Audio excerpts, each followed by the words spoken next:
So another way that people definitely can get burned out is not getting enough compensation, right? Like, so there's two ways to do this. Either A, you're too small and you're just not getting paid enough because you haven't grown big enough, right? Like you're just starting out, you only have a couple students, or you're only watching a couple kiddos, and you're just like, yay, I've got 2 enrolled, but I'm like spending 12 hours, or yay, I've got like 3 students in my class where I could have 12. You see, like there's definitely, when you're not full, when you're not maxed out, there's definitely that area of not getting enough compensation, right? So you're going to be like burned out. Like, why am I spending all this time for just this? Like, it doesn't make any sense. The logical brain is saying this doesn't equate, right?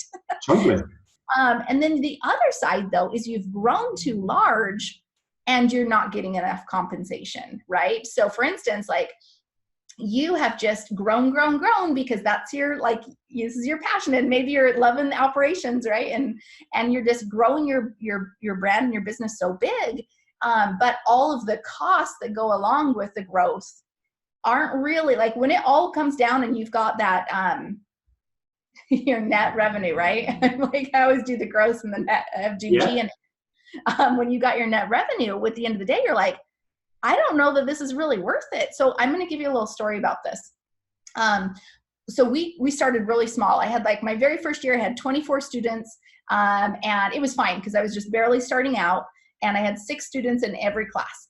And then, like, I grew. And so the next year I had 40 students total, which was 10 students in every class. And then the following year I had 12 students in every class. But for my second year, when I had 40 students, it was just me. I was the owner, the director, the teacher. It was the one-woman show. And honestly, it was still really small. It was in my home.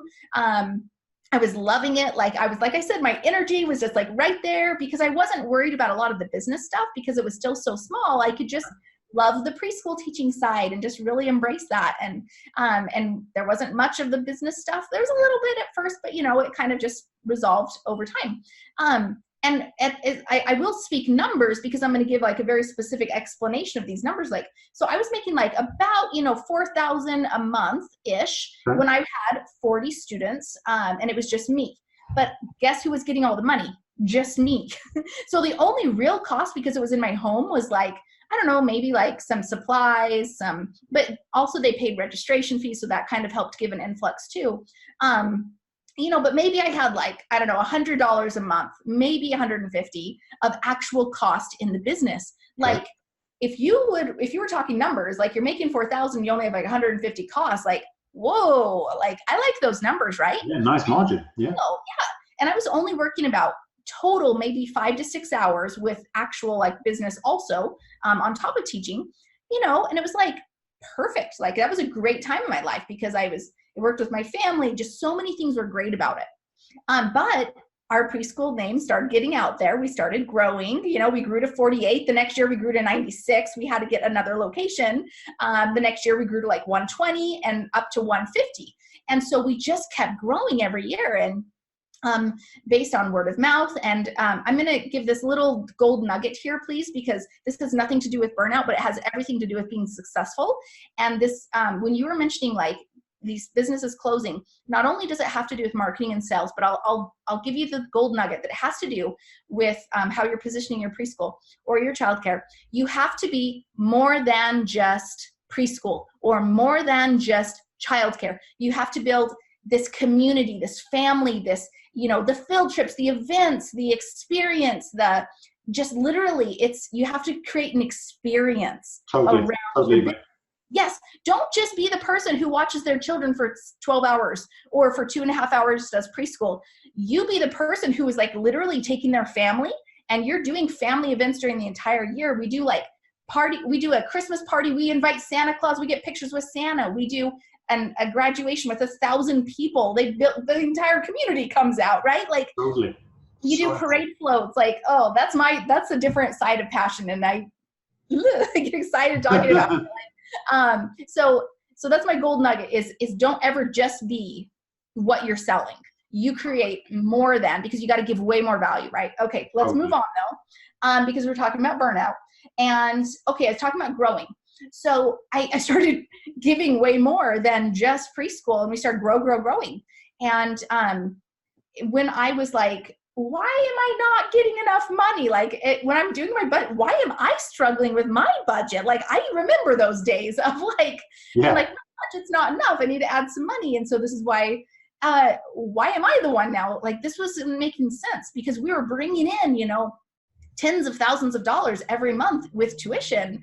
But when it all got taken away from teachers and like all the things, right? Then when you look at and I'll give the numbers again specifically because this one year that I had looked at my numbers, I was like, wait a second. I was making about $4,000 doing it all by myself. And I was only spending about 5 to 6 hours a day. And not weekends. I never worked weekends, right? But now as the business grew and needed all this from me, I was only making about $6,000 a month. And yet we had like 120 parents in our school at the time.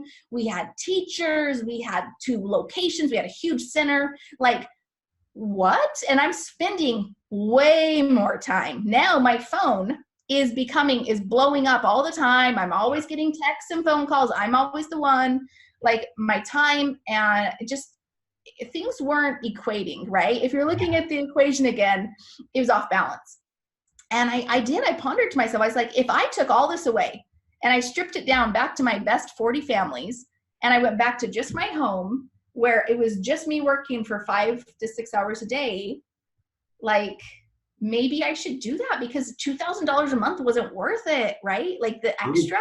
Yeah. And so I had this like real, and I couldn't because I loved my families and I couldn't send like 100 of them away. So I was like, I need to just figure out the solution. And so when you're either when you're starting small and you don't have enough people, you need to market. Yes, you need to market. I've got a ton of ideas to market to, but we don't have time. Or if you're growing, you need to be eye on the money. What you focus on, right? What you focus on you'll be real clear on what that is, whether it's like declining or growing. And so you want to focus on the money so that you can see where the problems are and get them out of your budget immediately. Totally. So this is what I did. I hadn't looked at the budget in years for my preschool, right? Because I just the money's coming in. We have so many students. Yeah. We have that wasn't a problem. Like the money wasn't a problem coming in, but keeping it was the problem. Yeah. So you have to look at that budget. You have to be so on it, and you just have to cut, right? And so when you've given those raises to those teachers for like 5 years, and I keep, I'll give you another $2 an hour. Oh yeah, I'll give you another $2 an hour. Yeah. And you just keep giving the raises out, and you're not really noticing what it's doing to you. Or you're just like blowing money because for the sake of growth or whatever. Like, be so smart about the money. And when you focus on it, you're going to want to keep it. Now, of course, you want to keep reinvesting in your preschool and making it better and all these great things, but definitely keeping an eye on the money, cutting the non-essentials to be able to still, at the end of the day, this is still a business. And if you don't do it correctly, you can literally go bankrupt. So totally. Yeah. who are you serving, right? Yeah. Sometimes people say like, oh, why do you care so much about the business side? Like, Nick, we're serving the business side. Totally. You know, there's people who will serve like all the different sides, and that's cool. And we serve a lot of sides too.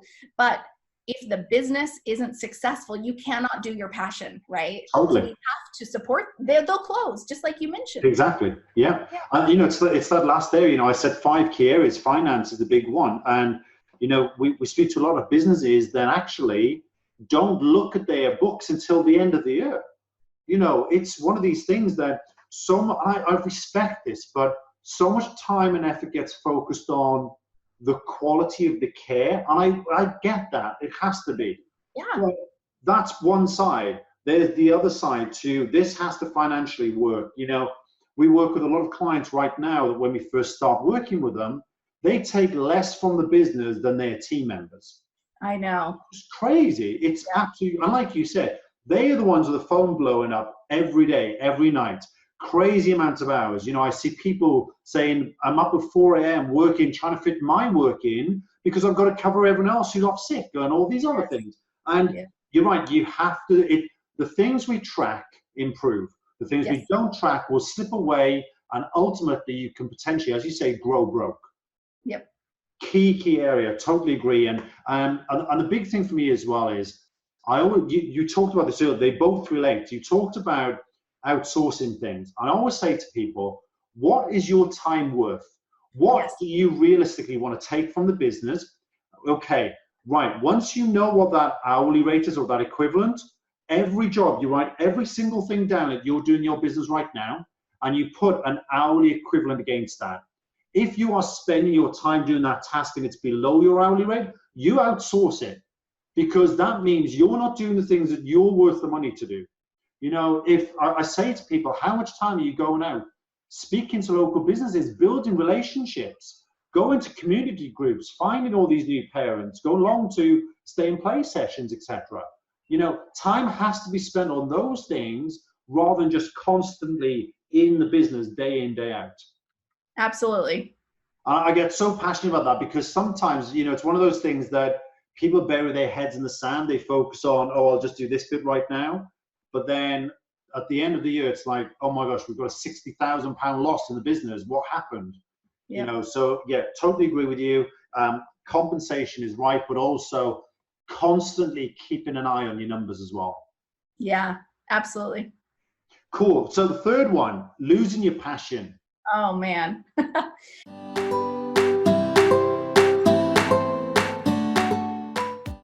If you love today's episode, then you are going to love this. I want to give you a free gift in your hands. This is a copy of my book, Start Your Preschool, and I want to get it to you for free. Yes, I said for free. It is a 300-page book. It'll help you learn the step-by-step process to actually starting your local or your online preschool. Every single step that I walked myself through, as well as the thousands of women who've created their own successful preschools, have gone through the exact steps listed in this book. Not to mention, I also share 20 amazing women's stories. So you can see how not only did it work for me, but it works for amazing women just like you as well.